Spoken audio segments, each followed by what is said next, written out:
Once upon a time, in the heart of Luminia, beneath the shimmering waves of the deep blue sea. Wait. Before we start. Hi, I'm Ryan.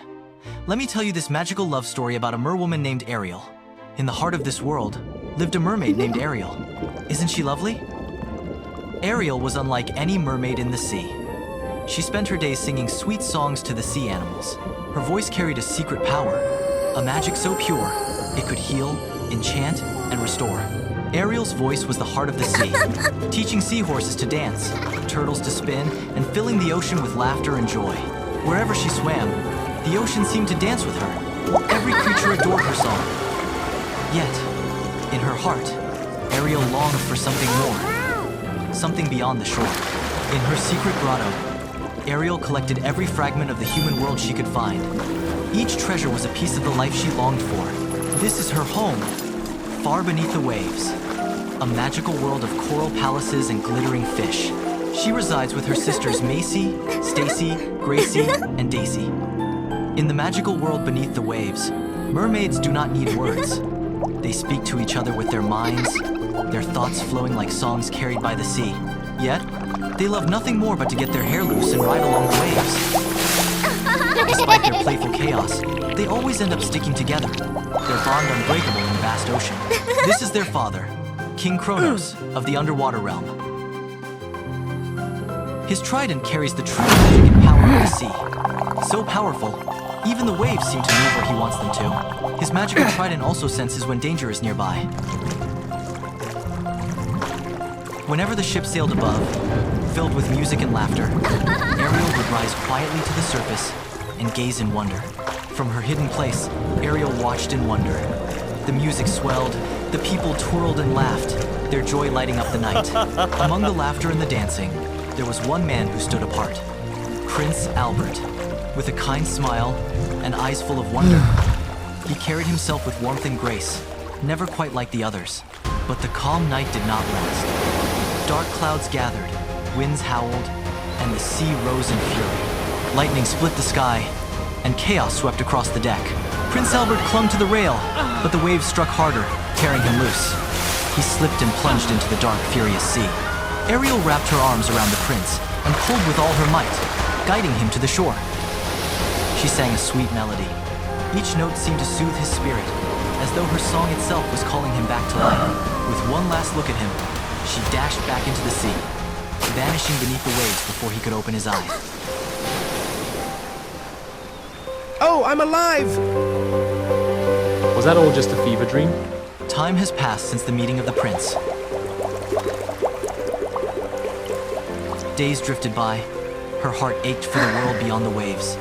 With one bold thought, she dove into the sea. Hey! Guys, I have an idea. Ariel slipped through the dark waters, weaving between shadows and glowing coral. Every stroke carried her closer to the hidden cave. Well, what do we have here? Another little mermaid who dares to dream? I'm Ariel. I hear you create wishes that come true. I would like to become a human.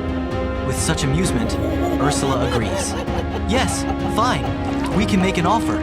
Just sign your name on the dotted line, and your voice becomes mine. With a trembling hand, Ariel traced her signature on the forbidden contract, binding her to a choice she knew she shouldn't make. A sudden shimmer of light surrounded her. In an instant, her tail vanished and her legs appeared. The world spun with golden light, and then, calm. Ariel opened her eyes to the soft sand beneath her. She lay there, taking in the sun, the sea, and the new world around her, looking down in wonder at her new legs, wiggling her toes and kicking her feet in delight. Ariel took a deep breath and pushed herself up. Her legs wobbled beneath her, unsteady and unsure. Heart leaping. Could it really be him? She scrambled forward, legs shaky and unsteady, every step a struggle, but she couldn't wait to reach him. It's you. No way, the girl who saved me had a voice. Words failed her. A wave of unease washed over her as she struggled to find her voice. I can see you're not feeling well. Let me take you home. Ariel opened her mouth, desperate to speak, but no sound came. She tried again, panic rising in her chest, her voice trapped in silence. You seem delirious. Possibly drank the seawater? I'll let you stay at the castle till you get well. How does that sound?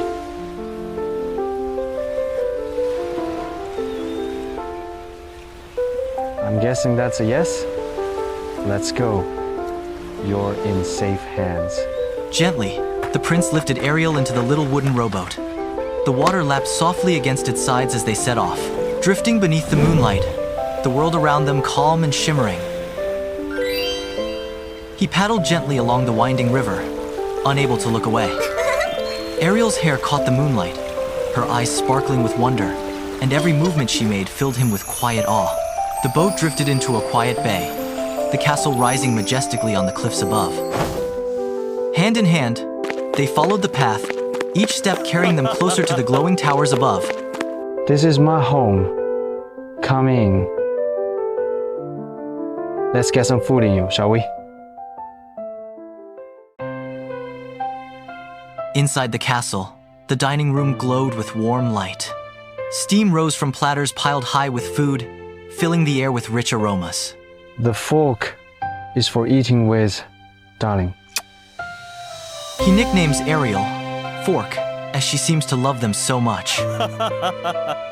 Perhaps, Fork, you really do need some proper rest. I'll organize Margaret to take you to your room after dinner.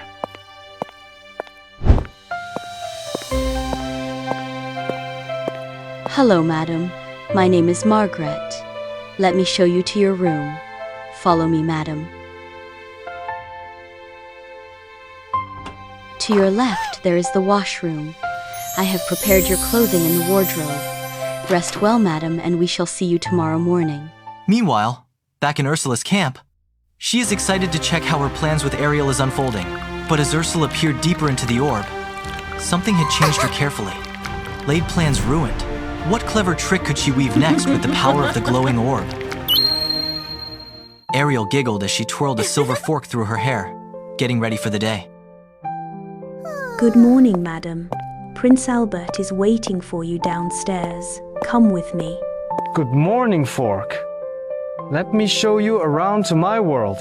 Ariel is still in admiration of the beauty of the castle. He gently plucked the fork from her hair, laughing at her innocent mischief, showing her how to use it properly, giggling softly at her first taste of breakfast. This is my favorite place. I love watching the waves. Still unable to speak, Ariel motioned for Prince Albert to guide her through the castle. He guided her into the castle's grand library, shelves stretching to the ceiling as though she had stepped into a world of endless stories. Even without a single word spoken, Ariel and Prince Albert found themselves laughing, twirling, and moving as if they had always known each other. Prince Albert couldn't help but think to himself, "She's the one." A quiet awe filled his heart, as if the world had grown brighter around her. But then, a sound drifted up from the shore. A voice, sweet, haunting, achingly familiar. Ariel's voice. "It's her! I finally found the woman who saved me!" Prince Albert says as if under a trance. Heartbroken and confused, Ariel stands there in disbelief. Hearing that familiar voice, Prince Albert dashed down the corridors, heart racing as he searched desperately for its source. I've searched everywhere for you. Oh, Prince, you found me, alas. "Call me Albert." His gaze grew hazy, his smile dreamlike, as though invisible threads were pulling him into her spell. For a moment, it seemed as if Ariel had never existed. Prince Albert returned with another, walking as though the memories of the girl from the sea had been erased. We will wed next week, Monday. Let the kingdom know. Shocked and heartbroken, Ariel fled towards the ocean, the waves calling to her like a silent comfort. Ariel paused, eyes widening as she recognized the familiar shimmer of a magical current rising through the water. From the depths, King Kronos emerged, his tail slicing through the waves, the trident in his grasp glowing with golden light. The dancing fish showed me your whereabouts, Ariel. Why would you make that forbidden deal? Do you not know the danger it brings? I wanted love and freedom, but I guess I chose wrong. I'm so sorry. Ariel, listen carefully. The dancing fish have seen where Ursula has gone. She walks on land now, disguised as a woman. Ariel's heart skipped a beat. The truth struck her all at once. The voice, the spell, the woman on the shore. It was Ursula. Father, she has my voice. What can I do? If Ursula holds the prince under her spell, find a way, draw her to the sea. With a single command of his mighty trident, the ocean itself obeyed. Stones parted and coral bloomed, shaping a secret cave.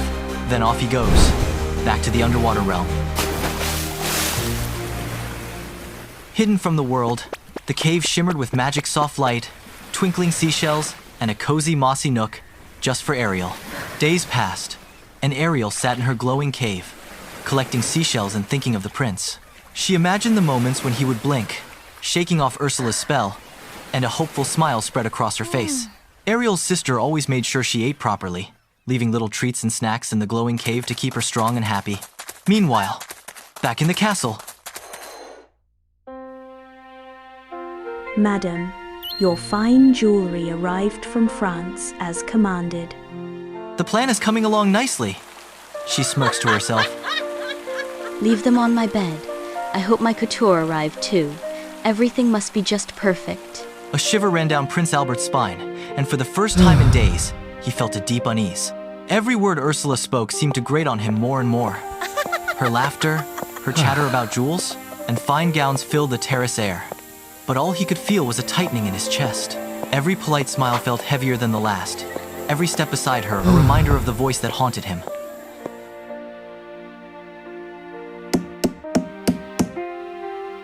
Ah, this will complete my collection. Though every word from Ursula grated on him, no matter how uneasy he felt, he simply could not walk away. They sat down to have dinner together. He was shocked to see she ate with her bare hands. Ah, why don't you use a fork? As the prince lifted his fork, in an instant, the fog over his mind lifted, and he remembered Ariel. Ariel! Where are you? What are you doing, Albert? Come back here. Through the castle's winding corridors, Ursula stormed after him in fury. But the prince slipped away, her footsteps echoing into the emptiness. Ariel, come to me. Come to me now. Ariel stirred, half dreaming, half awake. From beyond the cave, she hears her name. The seashell shimmered with eerie light, pulling Ariel in like a magnet, powerless to resist its call. Oh, there you are. Let's see if you can escape this. Ariel lay frozen on the sand, her heart racing as golden ropes of magic wrapped around her entire body. The golden rope shimmered and tightened, her body beginning to fade into nothingness. Out of nowhere, the prince burst in, ripping the glowing seashell from Ursula's neck. Shattering her wicked spell, alas, Ariel got her voice back. The prince rushed to Ariel's side, beside her, his face filled with worry as he made sure she was safe. Red with rage, Ursula raised her hand, summoning one last spell as her power crackled in the sea air. Just in time, King Kronos emerged from the waves, striking Ursula with his trident, as golden magic blazed through the night.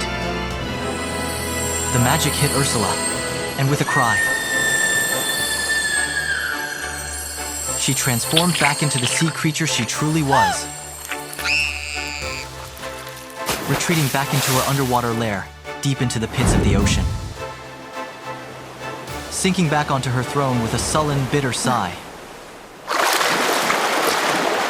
With Ursula gone, joy washed over them like the tide. Prince Albert lifted Ariel into the air, spinning her beneath the moonlight. From the waves, King Kronos and her sisters cheered with joy, celebrating Ariel and the prince at last free. And together,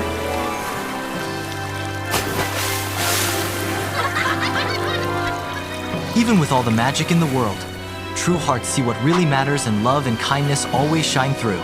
Magic may dazzle, but it is love that truly holds the power.